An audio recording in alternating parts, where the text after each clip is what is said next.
નમસ્તે વિદ્યાર્થી મિત્રો, આપણે આગળના ભાગમાં શું જોયું હતું તો કે આપણે આગળના ભાગમાં 1 થી 100 સુધીના એકડા છે એનું રિવિઝન કર્યું હતું, બરાબર ને?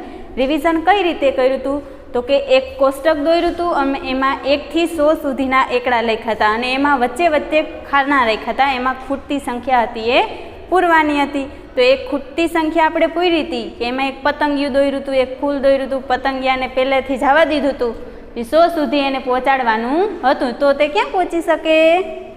ફૂલ ઉપર. તો આપણે પતંગિયાને ફૂલ પાસે પહોંચાડી દીધું હતું અને 1 થી 100 સુધીના એકડા એવી રીતે શીખી લીધા હતા. તો એના પછી આપણે 1 થી 100 સુધીના એકડા કર્યા. એના ઉપરથી આપણે શું શીખ્યા તો કે 1 થી 100 સુધીના એકડા કરી અને તરત પહેલાંની અને તરત પછીની સંખ્યા જોઈ. તરત પહેલાંની સંખ્યામાં આપણે શું જોયું તો કે કોઈ પણ એક સંખ્યા આપેલ હોય એની આગળની સંખ્યા હોય એ એની તરત પહેલાંની સંખ્યા થાય. ધારો કે ઉદાહરણ તરીકે 5 આપેલા હોય તો એની તરત પહેલાંની સંખ્યા કઈ થાય? તો આપણે 1 થી 100 સુધીના એકડા કર્યા, એમાં આપણે ખબર પડી કે 5 આપેલા હોય તો એની તરત પહેલાં કેટલા આવે? 4 આવે. તો એની તરત પહેલાંની સંખ્યા કઈ થાય? 4 થાય, બરાબર? તરત પહેલાંની સંખ્યા શીખી ગયા. પછી આપણે જોયું હતું તરત પછીની સંખ્યા. તરત પછીની સંખ્યામાં શું થાય તો કે જે કોઈ પણ સંખ્યા આપેલી હોય એના પછી જે સંખ્યા આવતી હોય, તરત પછી જે સંખ્યા આવતી હોય એને આપણે તરત પછીની સંખ્યા કહીશું. ધારો કે અત્યારે 19 આપેલા હોય અને એની આપણે તરત પછીની સંખ્યા લેવાની હોય તો એમાં શું કરશું તો કે 19 પછી કેટલા આવે? 19 પછી આવશે 20. તો એમાં આપણે લખ્યું હતું કે 19 પછી આવે 20, એટલે ખાલી જગ્યામાં આપણે કેટલા લખ્યા હતા? 20 લખ્યા હતા. તો એ આપણે તરત પછીની સંખ્યા થઈ ગઈ. તો આગળના ભાગમાં આપણે એટલું જોયું હતું કે ખાના પૂર્યા હતા, તરત પહેલાંની સંખ્યા અને તરત પછીની સંખ્યા. હવે આપણે આ ભાગ 2 છે એમાં શું શીખવાનું છે તો કે ભાગ 2માં આપણે વચ્ચેની સંખ્યા લખવાની છે. જે સંખ્યા વચ્ચે આવતી હોય એ શોધવાની છે. અહીંયા ઉદાહરણ તમને આપેલું છે. શું આપેલું છે તો કે અહીંયા આપેલા છે 5, અહીંયા આપેલા છે 7. તો 5 અને 7ની વચ્ચે કેટલા આવશે? 5 ને 7ની વચ્ચે આવે છે 6. તો આપણે અહીંયા 6 લખી નાખ્યા. એવી જ રીતે અહીંયા આપેલી છે બીજા થોડાક ઉદાહરણ, એના આપણે જવાબ અહીંયા લખવાના છે. અહીંયા આપેલા છે 10 અને અહીંયા આપેલા છે 12. તો 10 અને 12ની વચ્ચે કેટલા આવે તો કે 10 અને 12ની વચ્ચે આવશે 11. તો 11 આપણે અહીંયા લખી નાખ્યા. હવે છે બીજું, અહીંયા આપેલા છે 26 અને અહીંયા આપેલા છે 28. તો 26 પછી કેટલા આવશે? 26 પછી આવશે 27. તો અહીંયા આપણે લખશું 27. એવી જ રીતે આપણે આ ત્રીજી ખાલી જગ્યા જોવાની છે. ત્રીજી ખાલી જગ્યામાં શું છે તો કે અહીંયા આપેલા છે આપણે 33 અને અહીંયા આપેલા છે 35. 33 પછી કેટલા આવે? 33 પછી આવશે 34. તો અહીંયા આપણે લખશું 34. એટલે આ ખાલી જગ્યા પૂરી. હવે આપણે અહીંયા જોવાનું છે ચોથી ખાલી જગ્યામાં. અહીંયા આપેલા છે આપણે 46 અને આ બાજુ આપેલા છે 48. તો 46 પછી કઈ આવશે તો કે 46 પછી આવશે 47. તો અહીંયા લખી નાખશું 47. બરાબર, આ ખાલી જગ્યા પૂરાઈ ગઈ. હવે આવશે 5મા નંબરની ખાલી જગ્યા. એમાં અહીંયા આપેલા છે 59 અને અહીંયા આપેલા છે 61. ચાલો જોઈએ આપણે કે 59 પછી કેટલા આવે? ચાલો યાદ કરો. 59 પછી આવશે 60. તો આપણે અહીંયા લખવાના છે 60. ચાલો આપણે આ વચ્ચેની સંખ્યા છે એ શીખી ગયા અહીંયા, બરાબર ને? હવે આપણે જોવાનું છે ચડતો ક્રમ અને ઉતરતો ક્રમ. ચડતો ક્રમ અને ઉતરતો ક્રમ એટલે આમાંથી આપણે ચડવું અને ઉતરવું, બરાબર ને? આપણે ઘરે હોઈએ તો સીડી ઉપર ચડતા હોઈએ, બરાબર? તો ચડતા હોય તો પહેલાં આપણે છેલ્લે પગથિયે ચડીએ. છેલ્લે પગથિયે પગ મૂકી શકીએ? ન મૂકી શકીએ. તો પહેલાં આપણે ક્યાં મૂકવું પડે? પગ પહેલાં પગથિયા ઉપર. પહેલું આવે, પછી બીજું પગથિયું આવે, પછી ત્રીજું આવે, બરાબર ને? એકથી ડાયરેક્ટ તમે 5મા પગથિયા ઉપર પગ મૂકી શકો? ના મૂકી શકીએ આપણે. તો અહીંયા આપણે ચડતો ક્રમ શીખવાનો છે. એમાં પણ એમ જ હોય પહેલાં પહેલું પગથિયું, પછી બીજું, ત્રીજું, ચોથું, પાંચમું, એવી રીતે ચડવાનું થાય. અને હવે જોશું ઉતરતો ક્રમ. તો ઉતરતા ક્રમમાં કેવી રીતે? આપણે ઘરે અગાસી ઉપર ચડી ગયા પછી એમાં ઉતરવાનું હોય તો ત્યાંથી આપણે ઉપરથી કૂદકો મારી શકીએ? ના મારી શકીએ. કૂદકો મારીએ તો આપણે વાગે, બરાબર? તો કૂદકો મારી શકીએ નહીં. તો ઉતરવા માટે આપણે પગથિયાનો ઉપયોગ કરીએ ને, તો પગથિયામાં પહેલાં છેલ્લું પગથિયું આવશે.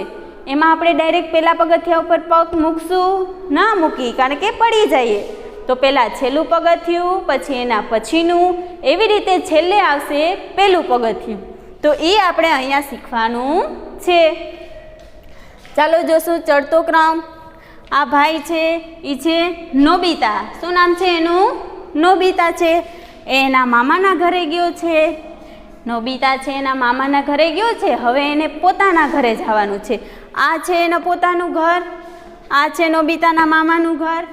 એના મામાના ઘરેથી એના પોતાના ઘરે જવું હોય તો એને આ છે આપેલું છે એનાથી ઉતરીને અહીંયા જવું પડે. તો આ નોબિતા છે એના મામાના ઘરેથી નીકળે છે, તો આ બધી સીડી છે એને ચડીને પછી પોતાના ઘરે પહોંચી શકશે. ચાલો આ નોબિતા છે એ હવે એના ઘરે જવા માટે જાય છે. પહેલાં પગથિયા ઉપર મૂકશે પગ, બરાબર ને? પહેલાં પગથિયાથી પછી ક્યાં આવશે નોબિતા? બીજા પગથિયા ઉપર.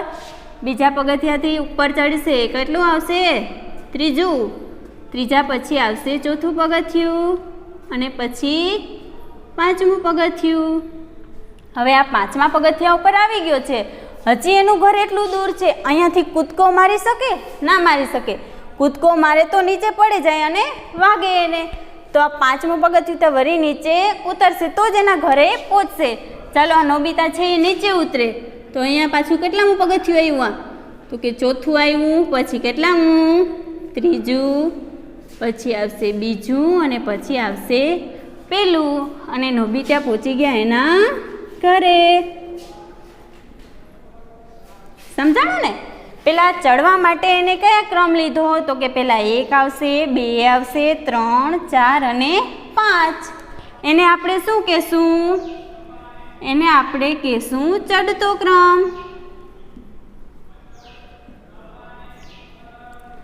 5 સુધી પહોંચી ગયો. 1 થી લઈને 5 એટલે કે 1, 2, 3, 4 અને 5 એવી રીતે હોય તો આપણે એને કહેશું ચડતો ક્રમ. હવે ઉતરતો ક્રમ એટલે કે 5, 4, 3, 2 અને પછી આવે પહેલું પગથિયું. એને આપણે કહેશું ઉતરતો ક્રમ.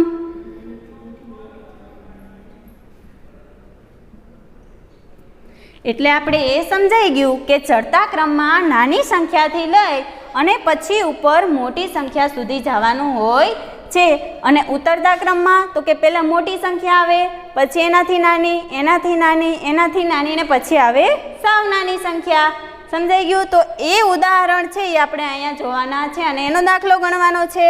ચાલો અહીંયા ચડતા ક્રમમાં લખવાની છે આ સંખ્યા આપેલી છે એને.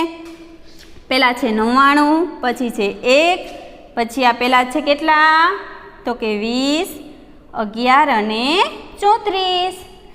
આ સંખ્યા બધી જો એમાં આપણે ચડવાનું છે. અહીંયા જોઈ લેવાનું કે ચડવાનું છે તો પહેલાં કઈ સંખ્યા લીધી?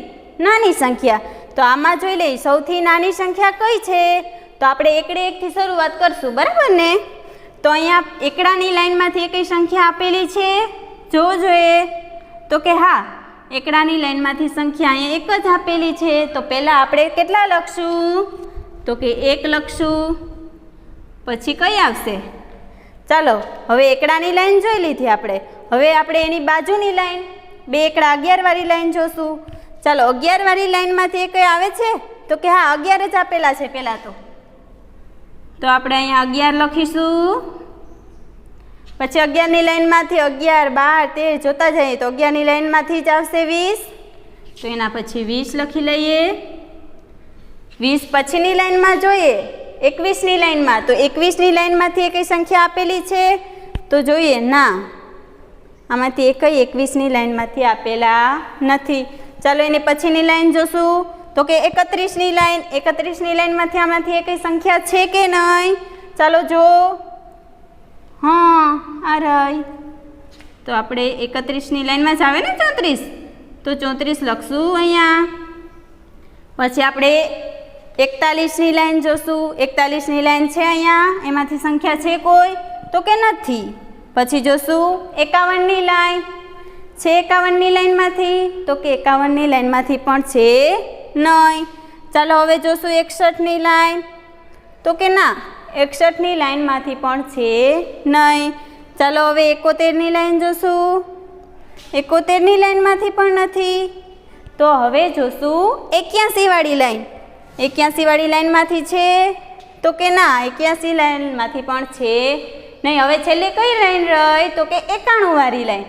ચાલો જોશું 91વાળી લાઈનમાંથી છે કઈ સંખ્યા તો કે હા, 99 આપેલા છે. તો અહીંયા લખી નાખશું 99. એટલે આ થઈ ગયો તમારો ચડતો ક્રમ.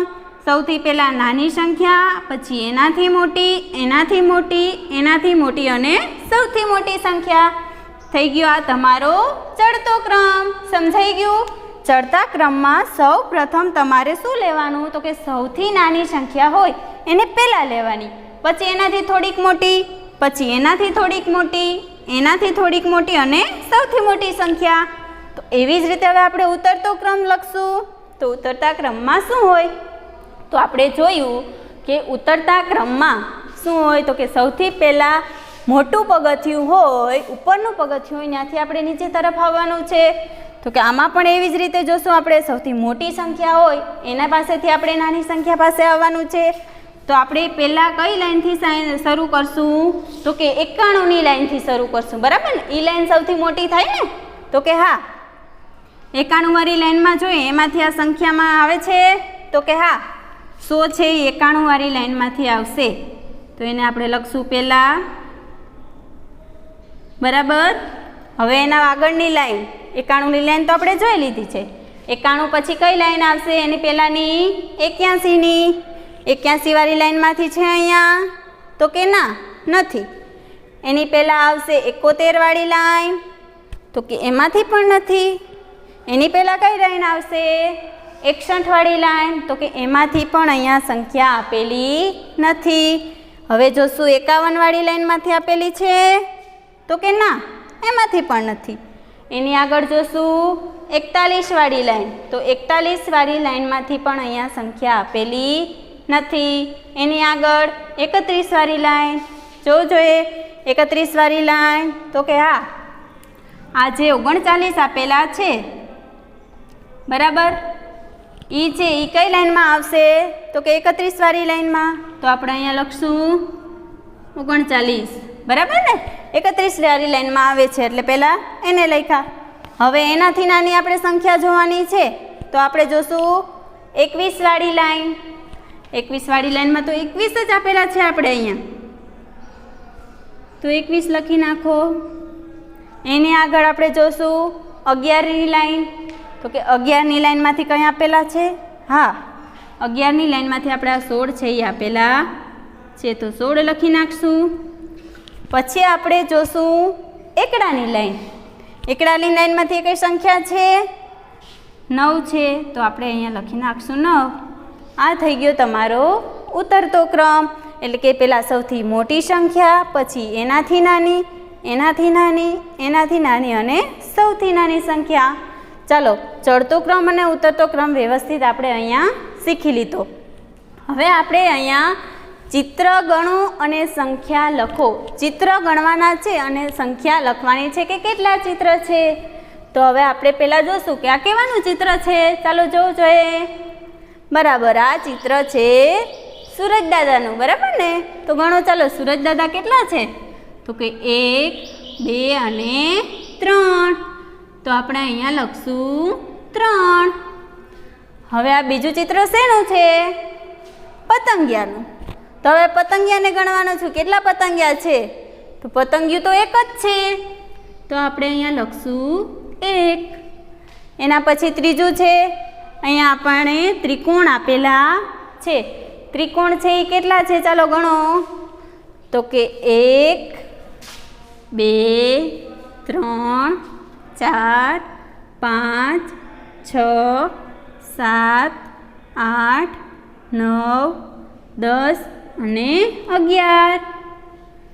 તો અહીંયા આપણે લખશું 11. એના પછી જો શું દોરેલું છે તો કે વાદળ. વાદળ ગણવાના છે. કેટલા વાદળ છે એ ગણીને આપણે ક્યાં લખવાના છે? અહીંયા ચોરસમાં. ચાલો ગણો જોઈએ. તો કે 1 2 3 અને 4. તો વાદળની સંખ્યા કેટલી થઈ? તો કે 4. લખી નાખ્યા આપણે ખાનામાં. એના પછી આપણે જવાનું છે 5મા નંબરનું. એમાં શું આપેલું છે? બધાઈને જોઈને મોઢામાં પાણી આવી ગયા છે, બરાબર ને? શું? બધાયની ફેવરિટ ચોકલેટ. ચાલો ચોકલેટ ગણવાની છે. કેટલી છે? તો કે 1 2 3 4 5 6 7 8 અને 9. તો આપણે અહીંયા ચોકલેટ લખી નાખી 9.